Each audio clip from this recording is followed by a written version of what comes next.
কথা বলতেন, আল্লাহ পাক রব্বুল আলামিনের যে হুকুম,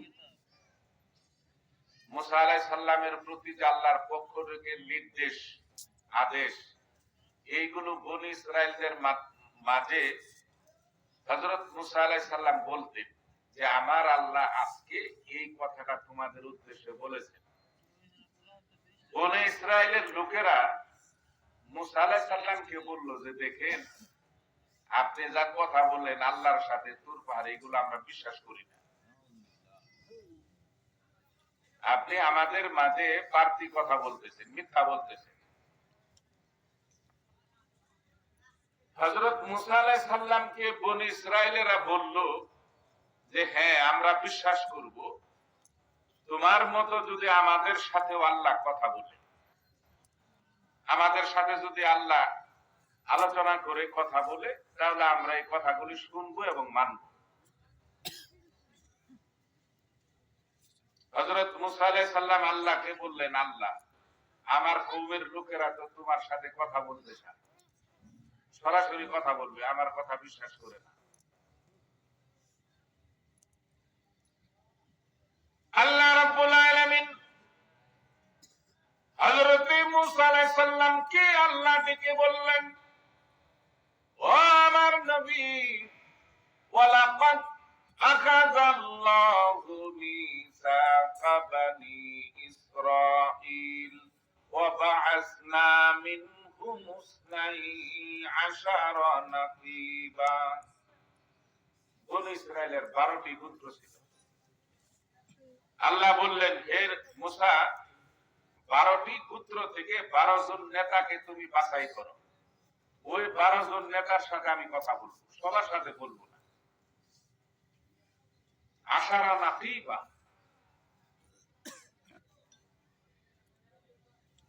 এক এক গোত্র থেকে একজন করে নেতা বানায়া মুসা আলাইহিস সালাম তাদেরকে নিয়ে গেলেন তুর পাহাড়ে, 12 জন ব্যক্তিকে আল্লাহর সাথে কথা বলতে। হযরত মুসা আলাইহিস সালাম 12 জন লোক নিয়ে যখন উপস্থিত হলেন তুর পাহাড়ে, আমার আল্লাহ রাব্বুল আলামিন জালু আফরোজ হলেন। আল্লাহর নূর পৌঁছে গেল। পৌঁছে যাওয়ার সাথে সাথে একটা শব্দ যে হয়েছিল, ওই শব্দে 12 জন নেতা 40 দিন অজ্ঞান হয়ে সেখানে পড়েছিল। 40 দিন। এই 40 দিন যে অজ্ঞান হয়ে পড়েছিল, তার জন্য মুসা আলাইহিস সালাম বনী ইসরাইলদের জন্য রমজানের রোজা ছিল 40 দিন। তারা 40 দিন রোজা রাখত। কোরআনুল কারীম 114টি সূরা, আর মুসা আলাইহিস সালামের প্রতি যে কিতাব নাযিল হয়েছিল তাওরাত, এখানে সূরা ছিল 150টি। 40 দিন পর যখন হুঁশ ফিরে আসলো, আল্লাহ রাব্বুল আলামিন এই 12 নেতার সাথে কথা বললেন। কি? যে বনী ইসরাইলের কওমের লোকেরা শোনো, ওয়াকালাল্লাহু ইন্নী মাআকুম, আমি আল্লাহ তোমার বন্ধু হয়ে যাব, তোমাদের আমি আল্লাহ তোমাদের দুষ্ট হয়ে যাব। সুবহানাল্লাহ। আল্লাহ যদি এই প্রস্তাব দেয় যে আল্লাহ বন্ধু হয়ে যাবে, দুষ্ট হয়ে যাবে, ওই ব্যক্তিরা টেনশন থাকে না। আল্লাহ রাব্বুল আলামিন বললেন, বান্দারে, আমি তোর জবান হয়ে যাব। সুবহানাল্লাহ। আমি তোর হাত হয়ে যাব, তোর জবানই আমার আল্লাহর জবান হয়ে যাবে।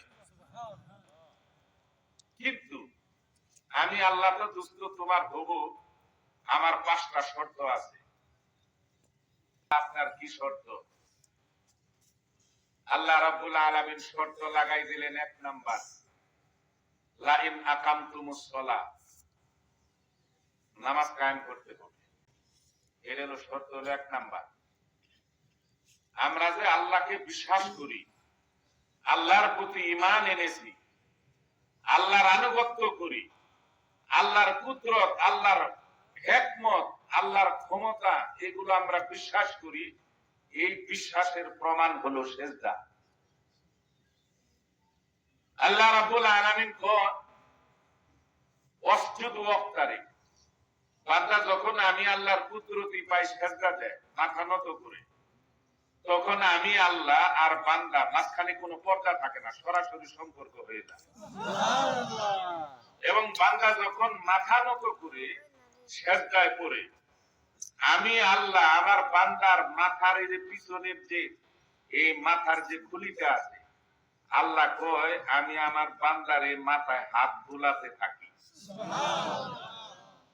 আর তাফসীরের কিতাবে আসছে যে আল্লাহ হাত বুলায় আর বলতে থাকে বান্দারে, তুই যখন মাথা নত করলি আমার প্রতি, আমি যে ক্ষমতাবান, বড়, শক্তিশালী, সর্বশক্তিমান, তুই যখন স্বীকার করে নিলি, তোর দুনিয়া এবং আখিরাতে কোনো চিন্তা নাই, আমি হেফাজতকারী হয়ে গেলাম। এই হলো সিজদা। এই পৃথিবীতে যে আমলটুকু আল্লাহ সবচেয়ে বেশি পছন্দ করে বান্দা, তা হলো সিজদা। এর চাইতে বেশি পছন্দনীয় আল্লাহর কাছে আর কিছু নাই। এখন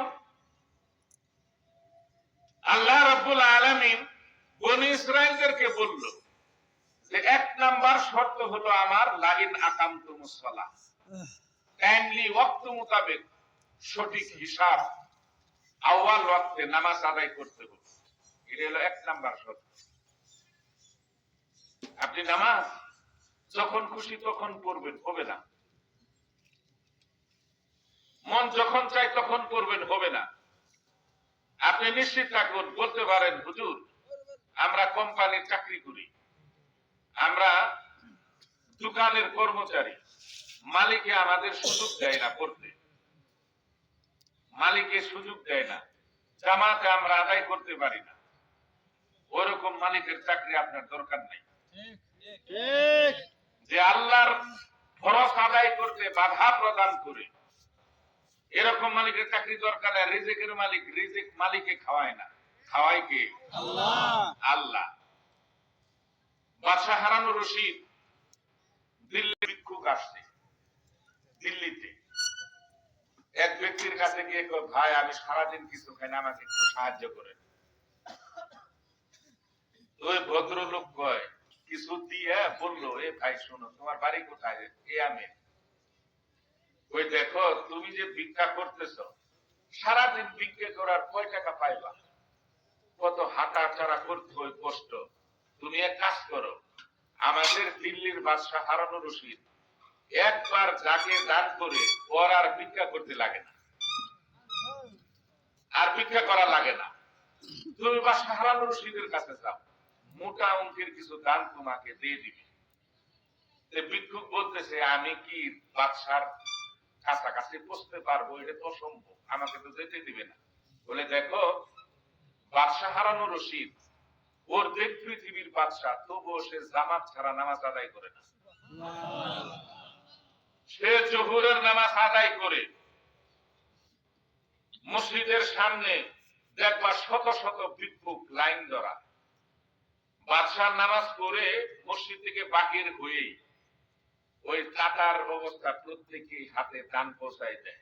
তুমিও গিয়ে কাতারে দাঁড়ায় যাবা, বলে হে দেখো রাজা। সে ভিক্ষু কিয়ামিনের গিয়ে দাঁড়ায় গেল কাতারে। তো কাতারে দাঁড়ানোর পরে অনেকক্ষণ হয়ে গেল, নামাজ ভাঙে না। নামাজ ভেঙে গেছে, কিন্তু বাদশাহ হারুন রশিদের নামাজ ভাঙে না। ইয়ামেনের ভিক্ষুক মসজিদের জানালা দিয়া উকি দিয়ে দেখে যে দেখি এত দেরি হয় কেন। উকি দিয়ে দেখে বাদশাহ হারুন রশিদ আল্লাহর দরবারে দু হাত তুলে চোখের পানি ফেলে কাঁদতেছে, আল্লাহ আমাকে রিজিক দাও, আমাকে সাহায্য করো, আমাকে দয়া করো, আমার পেরেশানি দূর করে দাও, আমার সুস্থতা দান করো। সব আল্লাহর কাছে চাচ্ছে হাত পেতে। এবার মসজিদ থেকে বাহির হয়ে গেলেন, কাতারে দাঁড়ানো ভিক্ষুকদেরকে সাহায্য করতেছেন। সাহায্য করতে করতে এই যে ইয়ামিনের ভিক্ষুকটা, সে লাইট ছেড়ে অন্যত্র একটু দূরে গিয়ে দাঁড়ায় আছে।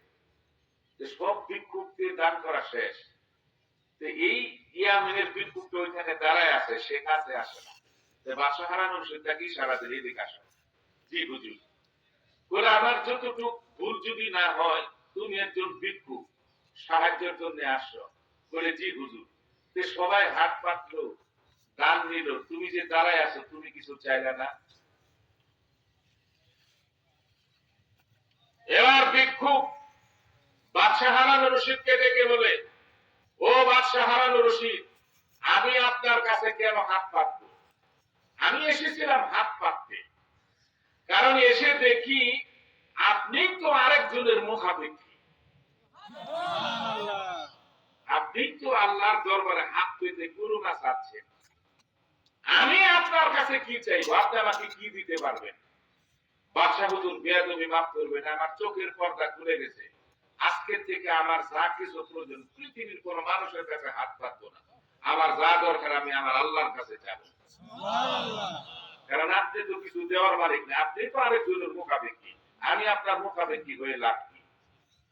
এই ঈমান যদি প্রমাণ করে দিতে পারেন যে রিজিকের মালিক আল্লাহ, আল্লাহ রাব্বুল আলামিন প্রয়োজনে জান্নাত থেকে আপনার জন্য খানা পাঠাবে,